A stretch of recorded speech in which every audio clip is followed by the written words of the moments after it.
अगला क्वेश्चन है the power of a motor, मतलब ये मुझसे क्या है, किसी मोटर का पावर पूछा जा रहा है, ठीक है ना, पावर है। इसीलिए बोलता हूँ क्वेश्चन को ध्यान से पहले रीड किया करो, लेकिन मानोगे तो है नहीं।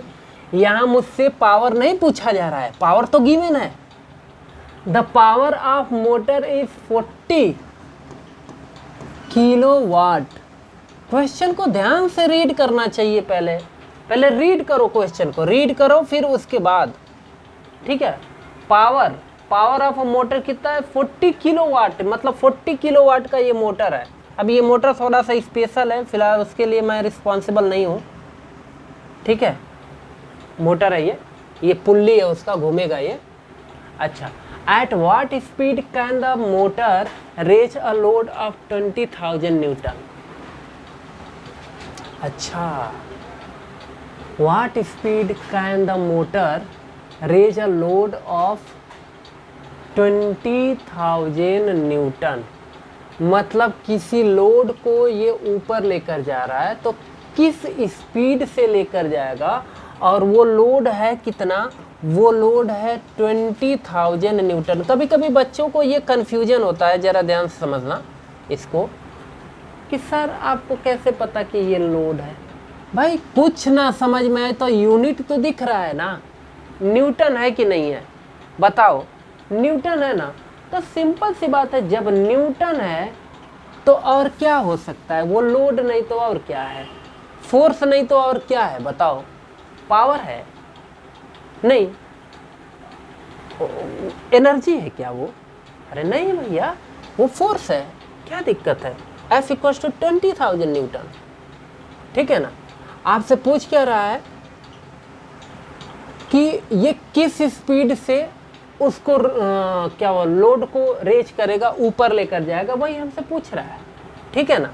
तो देखो पावर इक्वल्स टू क्या होता है, work upon time, right, work upon time, यही पूछ रहा है ना।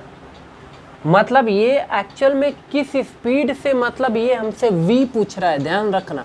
अब बोलोगे सर यहाँ v कहाँ से आ गया, देखो हम v कैसे लाते हैं। v आपसे पूछ रहा है कि जो लोड है, अब मोटर है तो मुझे लग रहा है पानी वगैरह होगा, उसी को लेकर जा रहा होगा, या जो कुछ भी है वो उसको किस स्पीड से लेकर जा रहा है, v हमसे पूछा जा रहा है यहाँ पे। तो देखो पावर इक्वल्स टू W/T होता है, ठीक है ना। अब पावर इक्वल्स टू ऊपर लेकर जा रहा है ना ये, तो हम यहाँ पर क्या करते हैं, mgh अपॉन t लिख लेते हैं, ठीक है ना।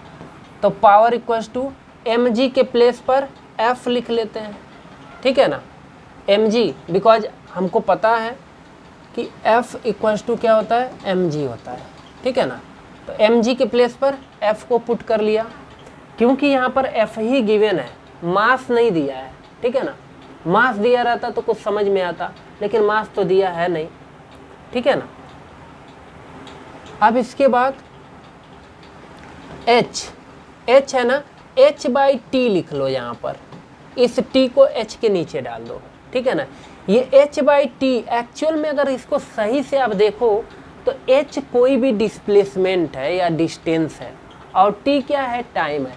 और कहीं डिस्प्लेसमेंट अपॉन टाइम या कोई भी लेंथ अपॉन टाइम होता है तो उसको हम एक्चुअल में v बोलते हैं, क्योंकि v इक्वल्स टू ही होता है डिस्टेंस अपॉन टाइम, ठीक है ना, डिस्टेंस अपॉन टाइम।